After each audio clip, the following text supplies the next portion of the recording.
আসসালামু আলাইকুম। SSC 2026 batch, কি খবর তোমাদের? পরীক্ষা কিন্তু একদমই সামনে, আর তোমাদের মধ্যে অনেকেই আছো যারা কিনা ইংলিশ ফার্স্ট পেপারের সামারি রাইটিং নিয়ে অনেক বেশি টেনশনে আছো।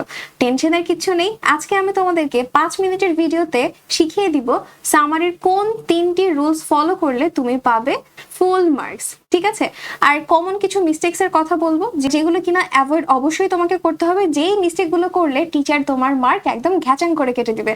তাহলে চলো আমরা কথা না বাড়িয়ে আজকের ভিডিওতে চলে যাই। প্রথমেই আমাদের রয়েছে যে সামারিতে যেই ভুলগুলো আমরা একদমই করব না। ঠিক আছে, প্রথমেই রয়েছে কপি পেস্ট। অনেকে কি করে জানো, যে প্যাসেজ থেকে হুবহু লাইনটাই সামারিতে তুলে দেয়, যে কাজটা ভুলেও কিন্তু করা যাবে না। প্যাসেজ থেকে হুবহু লাইন কখনোই কপি করা যাবে না।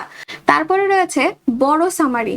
প্যাসেজ যত বড় হয়, অনেকে সেই প্যাসেজটাকে জাস্ট অর্ধেক করে আর সেই অর্ধেকটাই হচ্ছে সামারিতে তুলে দেয়। এখন এটা করলে কি তোমাকে মার্ক দিবে? টিচার তো ভাববে যে তুমি প্যাসেজ যা ছিল তাই তুলে দিয়েছো, আর প্যাসেজ ছিল একটা ফুল অংশ, তার হাফ অংশই তুমি সামারিতে দিয়ে দিয়েছো। সো প্যাসেজের অর্ধেকের বেশি হলেই কিন্তু মার্কস তোমার কাটা শেষ। এরপরে রয়েছে নিজের মতামত।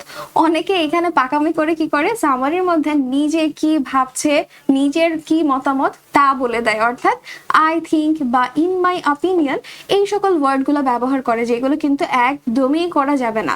ঠিক আছে, আর একাধিক প্যারাগ্রাফ সামারিতে কখনোই দেওয়া যাবে না। আমাদেরকে একাধিক প্যারাগ্রাফের পরিবর্তে কি করতে হবে, একটা মাত্র প্যারাতেই আমাদের সামারি শেষ করতে হবে। তাহলে আমাদের সামারিতে কোন ভুলগুলো আমরা একদমই করব না? প্রথমে রয়েছে কপি পেস্ট করা যাবে না, একদম কাটা। নিজের মতামত দেয়া যাবে না। এরপরে কি, বড় সামারি, অর্থাৎ আমার সামারি বেশি বড় করতে পারবো না, প্যাসেজের অর্ধেকেরও ছোট করতে হবে।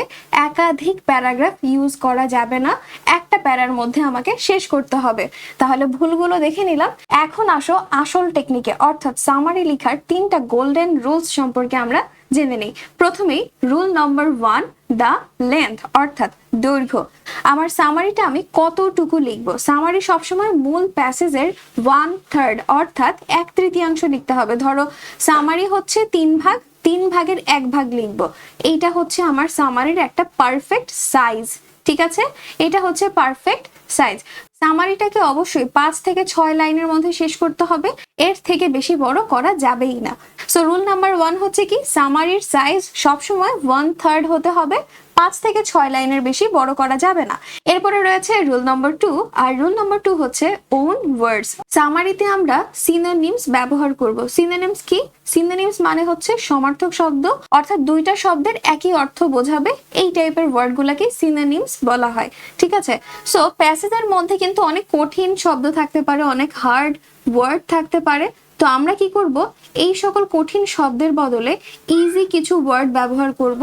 ইজি ওয়ার্ড দ্বারা আমরা আমাদের কথাটাকে বা আমাদের সামারিটাকে তুলে ধরবো।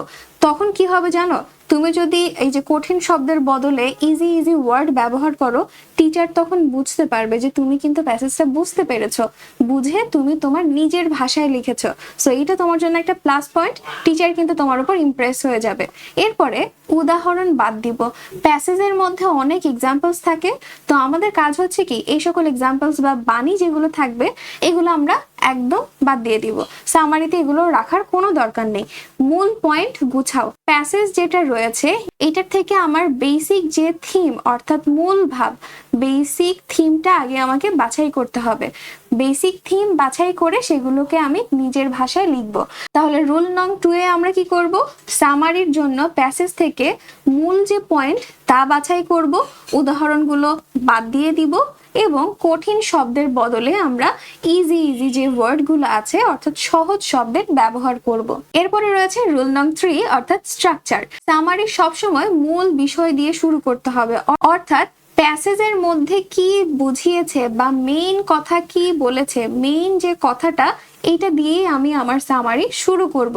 The passage is about, the passage discuss, এই টাইপের ওয়ার্ড দিয়ে আমি আমার সামারি শুরু করব এবং প্রথম লাইনে টিচারকে বলে দিব বা টিচারকে একটা ধারণা দিয়ে দিব যে আমার এই যে প্যাসেজ যেটা দেয়া রয়েছে, এই প্যাসেজের মূল ভাব বা এই প্যাসেজে মেইনলি এই সম্পর্কে আলোচনা করা হয়েছে। বুঝতে পেরেছি? আর এখানে আমরা সবসময় কানেকটিভস ব্যবহার করব। কানেকটিভস ব্যবহার করলে আরো সুন্দর লাগবে সামারিটা দেখতে।